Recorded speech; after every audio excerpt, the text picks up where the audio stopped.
Hello guys. Welcome है आप सबका अपने यूट्यूब चैनल एग्ज़ाम बोस पे। गाइस, आज की वीडियो में मैं आपके लिए लेकर आया हूँ वार्षिक परीक्षा 2024 कक्षा 8 हिंदी का पेपर है। तो चलिएगा वीडियो स्टार्ट करते हैं।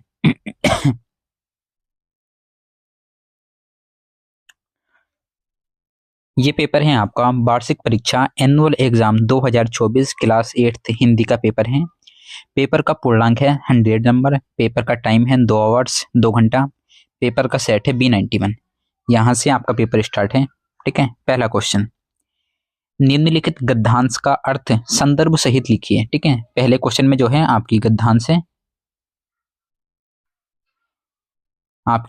है, इसका आपको हिंदी में अर्थ लिखना है। ठीक है, निम्नलिखित गद्यांश का अर्थ संदर्भ सहित लिखिए।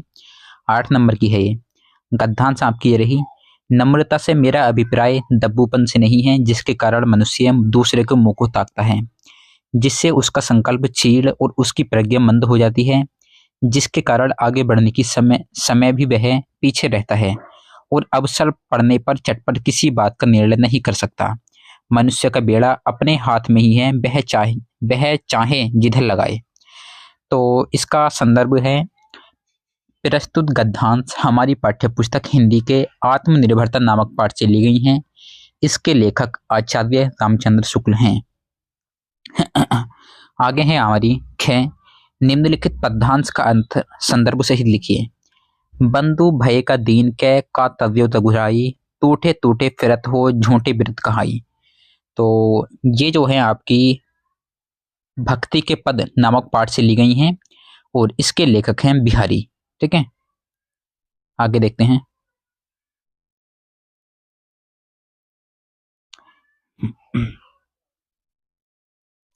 दूसरे का क्या है, लेखक ने वीरों को देवदार के वृक्षों के समान क्यों कहा है। तो इसका आंसर है, वीर पुरुष देवदार की तरह स्वयं पैदा होते हैं और अपने सहारे मजबूत बनकर दूसरों के काम आते हैं।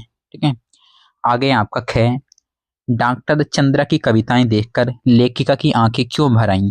तो इसका आंसर है, डॉक्टर चंद्रा की कविताएं सुनकर लेखक की आंखें भर आईं क्योंकि वह उदासी जो चंद्रा के चेहरे पर कभी नहीं देखी गई थी वह उसकी कविताओं में परिलक्षित थी।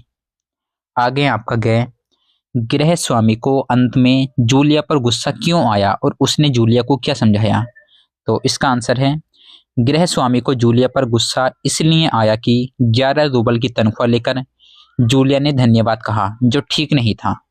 मालिक ने जूलिया को समझाया कि अन्याय का विरोध करना चाहिए और दुनिया की ज्यादतियों का पूरी शक्ति से विरोध करना चाहिए। आगे आपका तीसरे का क्या है, जो अपने मन को एकाग्र रखता हो। तो एकाग्रचित वह स्थान जहाँ सब जलाए जाते हैं शमशान, वह जिसका स्वर्गवास हो गया हो स्वर्गीय। आगे देखते हैं।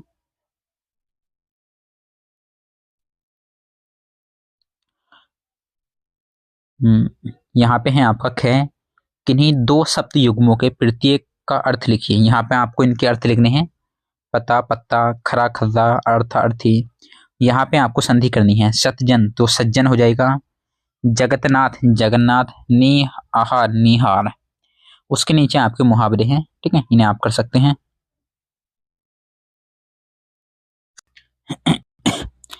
उसके बाद है आपका दूसरा पेज और यहाँ से स्टार्ट है आपका चौथा क्वेश्चन, निम्न पदों में से किन्हीं 2 का समास विग्रह करिए। ठीक है, तो यहाँ पे आपको इनके समास विग्रह करने हैं। आप कर सकते हैं, जीवन निर्वाह, जीवन और निर्वाह, आत्म मर्यादा, आत्मा प्लस मर्यादा। ठीक है, इस तरीके से।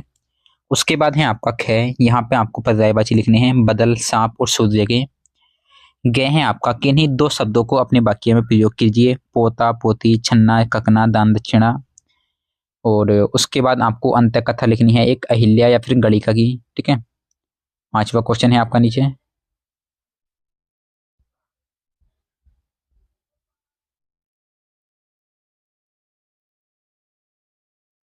आगे आपका 6वां क्वेश्चन, भारत के महान व्यक्तित्व भाग 3 के आधार पर भरत अथवा महाकवि कालिदास का संक्षेप में वर्णन कीजिए। 8 नंबर में। 10वां क्वेश्चन हमारा, निम्न अवतरण का हिंदी में अनुवाद कीजिए। इसका आपको हिंदी में ट्रांसलेट करना है।